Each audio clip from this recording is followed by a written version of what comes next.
realistic history, I love bitch. What you talking about?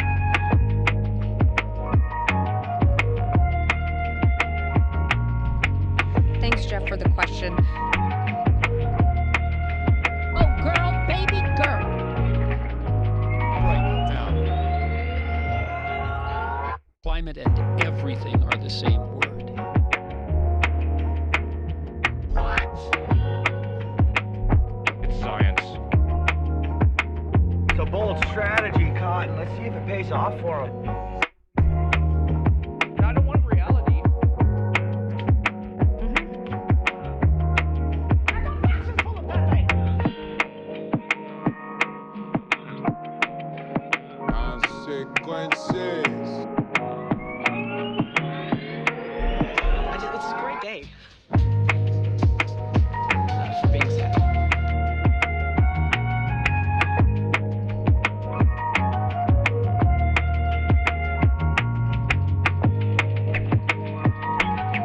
That's hot.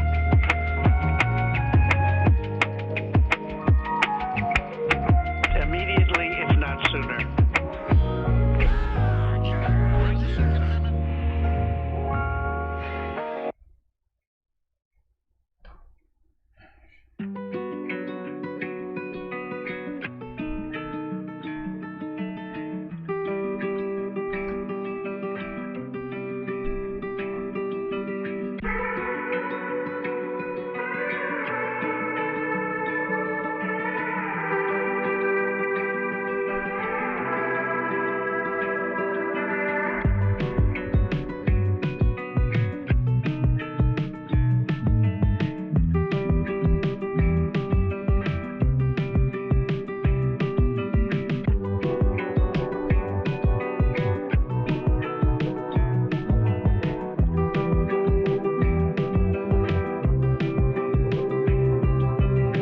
There's no point in you betraying your future self to gratify your present self.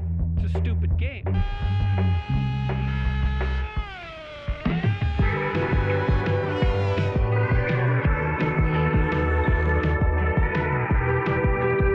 How rude.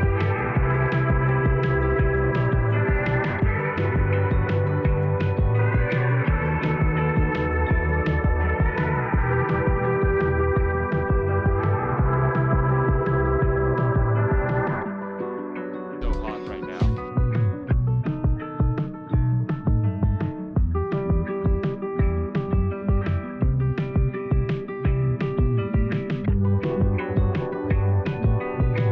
Not gonna do it. Wouldn't be prudent at this juncture.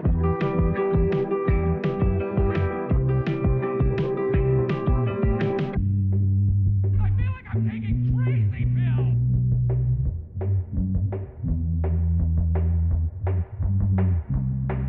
Follow the ridgeway.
I don't want reality. Jesus, I say that. How rude. Don't even play. A what? what now? You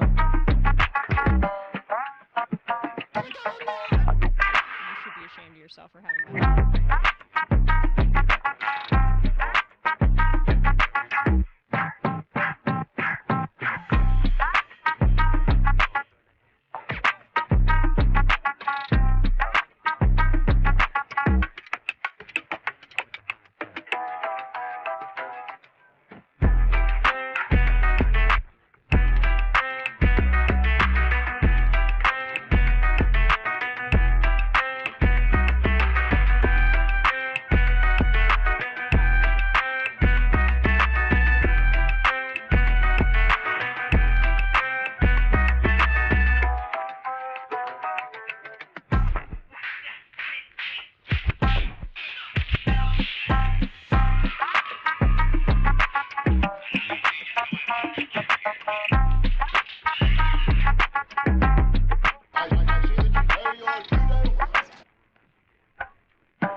Donald Trump spent a lot of quality time with my wife. No, me could even.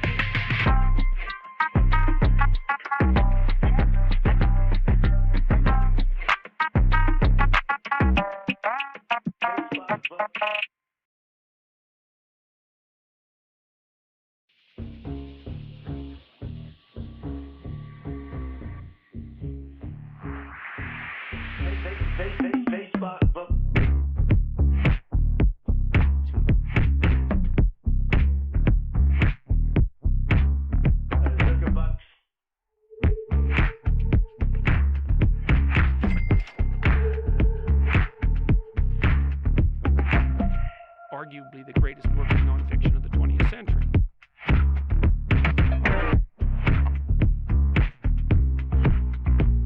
With the Ice Age, how much taxes did people pay? Follow the rich way. Consequences.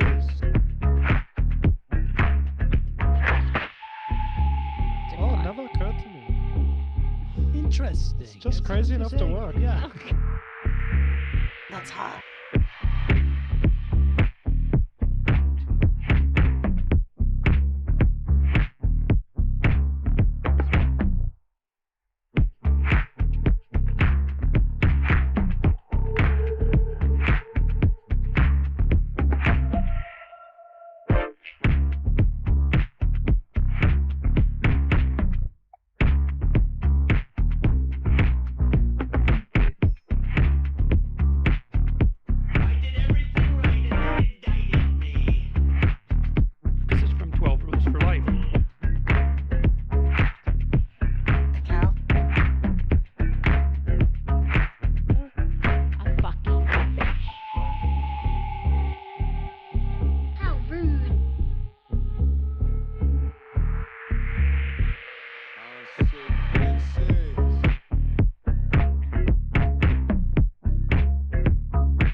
fail?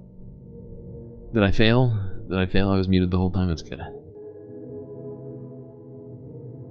That's good. That's what I meant to do. I meant to. I tricked you. I tricked you. I wasn't actually tricking myself. I tricked you about tricking myself.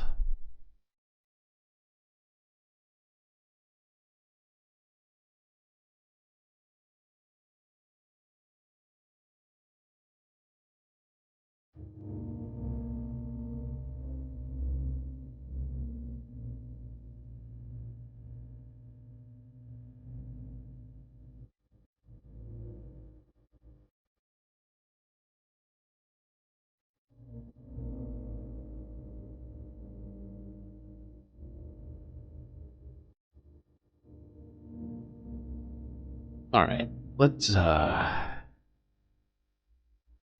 get to it.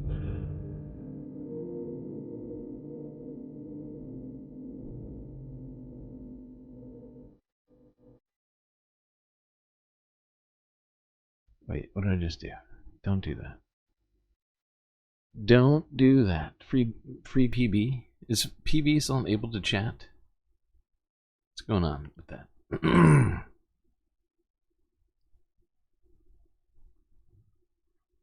I don't know what to do about that. She's not blocked on like on the channel, so that's not the problem. I know that much. I've already checked. I was made aware of this issue, but I thought it was fixed. If it's not fixed, we should try to do something about it. For now, I'm just blaming Soul Life.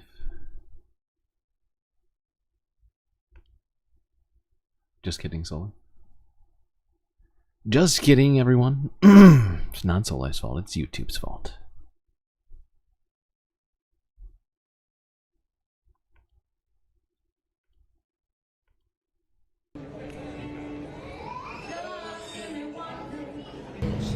There is nothing more precious,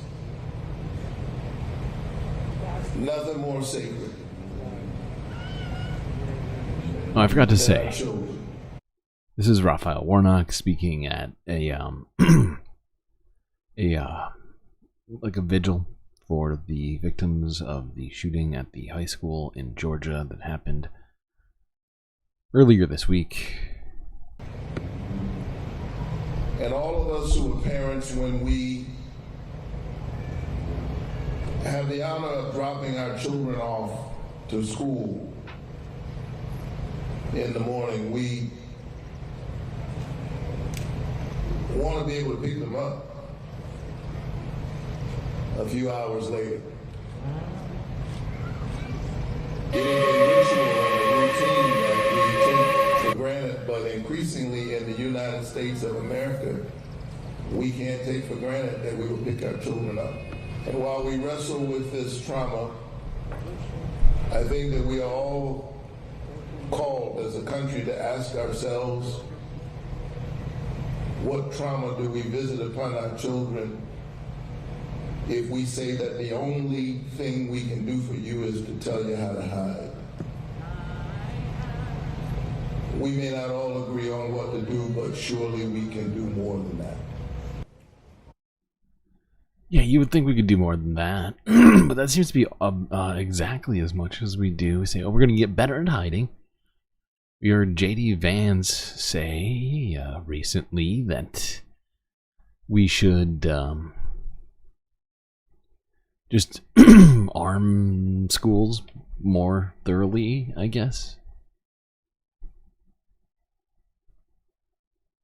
Which is just ridiculous, of course.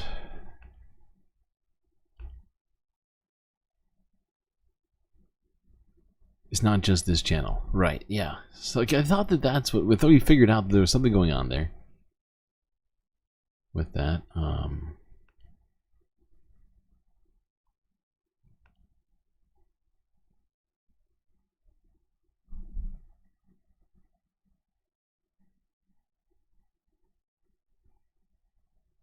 let's go here.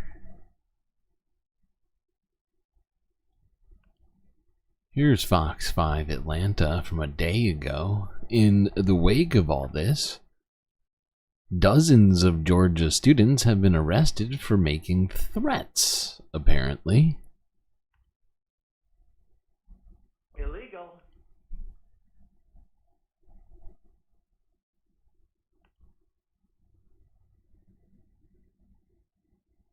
In the wake of the school shooting, today has seen a flood of school threats across our communities, and with that, several swift arrests. Yeah, Fox 5's Kevin Stewart is at the live desk with details. Kevin. Eric and Courtney, authorities say this is no joke, never has been, especially now. In the past 48 hours, Gwinnett County alone, the school system says it has investigated about 300 social media threats. Wow, that's a lot. One county over from the tragic school shooting in Barrow County. 2 teens face charges in 2 separate cases. Thursday at Meadow Creek High, a student is accused of making threats against the school on social media. He admitted that he did it because he wanted to avoid going to school. At Archer High, a student is alleged to have texted her boyfriend that there was an active shooter situation here. That was a lie. That student was criminally charged with terroristic threats and is also facing discipline consequences within the school. A 17-year-old from Flowery Branch, Jamin Justice, and a 13-year-old are similarly charged in Hall County in separate cases. Justice is accused of threatening Cherokee Bluff High. The 13-year-old is accused of doing the same at Johnson High and South Hall Middle School. Friday morning in Cartersville, the school system was put on a soft.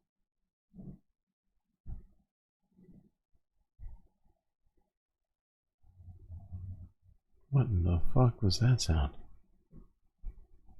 Did y'all hear that? That was wild. Lockdown at all schools after a since unfounded claim that someone was on the way with a gun to Cartersville Middle School. In Monroe County, 26-year-old Chris Cooper is charged with disseminating information relating to terroristic threats after an incident there. We take every threat seriously. Athens Clark County PD worked overnight to nab a 12-year-old who allegedly posted pictures of guns implying violence at different schools. It is a very serious threat, implied or not. So the images of guns, they do this to stir the feelings. They want to make people afraid to go to school. And once that post hits the internet, it is spread to thousands upon thousands of accounts. So that fear is not isolated. You could get up to 5 years in prison for this. Jesus Christ.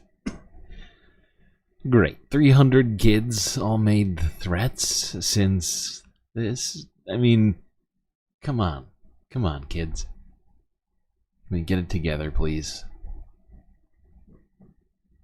You think your head was making popping sounds? Your head. Why would your head make popping sounds?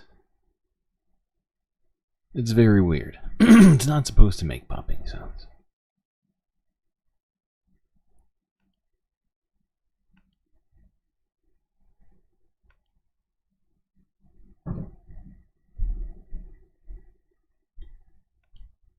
Okay, let's go here to,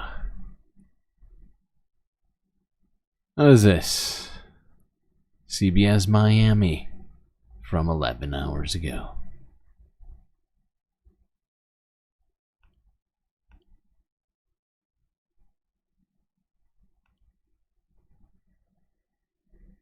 All morning long for you. Police swarm a parking lot in a busy area of Sunrise. This happened really early this morning around 2:30 a.m. We did see what appears to be a dead man on the ground behind a blue tarp there. We did just learn from police that man did die early this morning. It appears emergency crews did try to save his life, but were unable to. This happened off of University Drive north of Oakland Park Boulevard. We do know there's a lounge, a restaurant, and a strip club all in that area. We did reach out to Sunrise Police this morning for more information about what happened. They said this is an active investigation.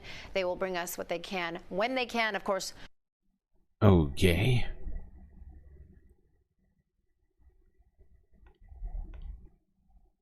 Is the lava always this fast? Like the lava in the lamp? I think it's moving at a normal speed.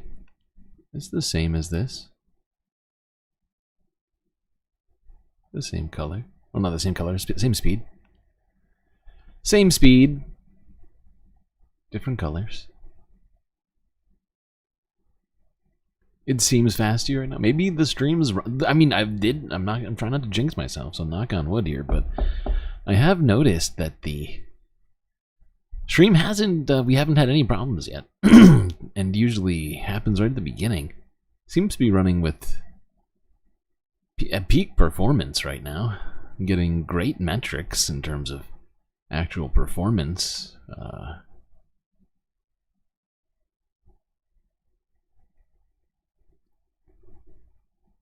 Thank you for our cries for your freedom. You could always just change this account's name to PB and change the picture. I assume that is PB, yes? You know what I mean? You could just go... Because it's not like... You know? Like, you could just change the name. If you wanted. You could do it. And then nobody would be confused. Okay. Now, let's go here. Let's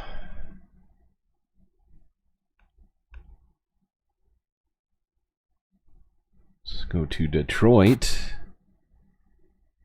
Here's an unfortunate fucking situation. It's happened again. A child gets a hold of an unsecured gun and shoots themselves. Tonight, that 3-year-old boy is in the hospital. Thanks for joining us. I'm Kimberly Gill. And I'm Damon Fernandez in for Devin Skillian. You know, it happened in the area of St. Patrick Avenue and Elmo Street.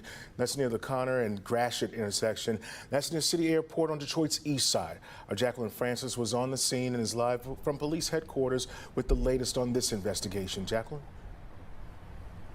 That 3-year-old is in critical condition after being shot in the face. It all happened after the mom put down her gun for just a few minutes.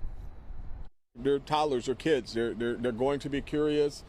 This was a matter of minutes. Chief James White was on scene Friday afternoon to give an update. We're here way too many times talking about this. A child just 3 years old sent to the hospital in critical condition after getting a hold of their mother's gun. If you're going to have a gun, which so many people do for various reasons, you also have what's called responsibility. Chief says the mom had just gotten home from work and set the gun down on the dresser. There is a storage lock box in the home.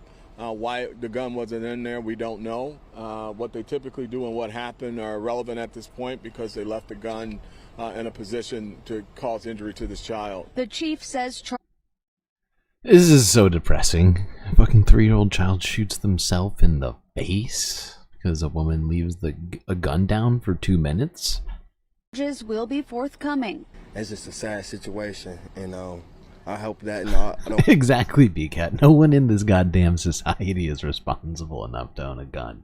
That on nobody or nobody kids, or that's just a tragic, you know what I mean? I'm sorry for her, you know what I mean? I know she's going through it, but it's just a small mistakes that cost us the big ones. A neighbor who knows the family reacting to the news. Just to all parents out there, any gun holders, any gun owners, please get yourself a lock for it.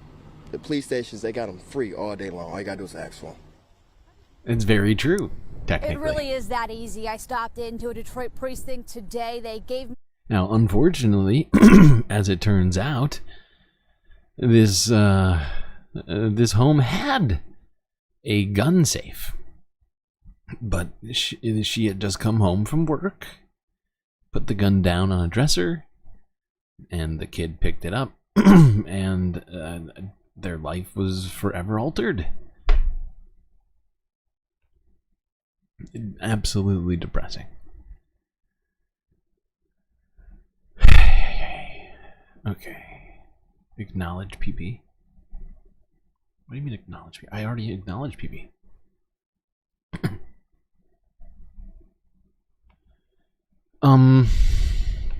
Alright, that was Detroit. Let's go to Buffalo, New York. Man shot and killed at party on Northland Avenue. Sounds fun.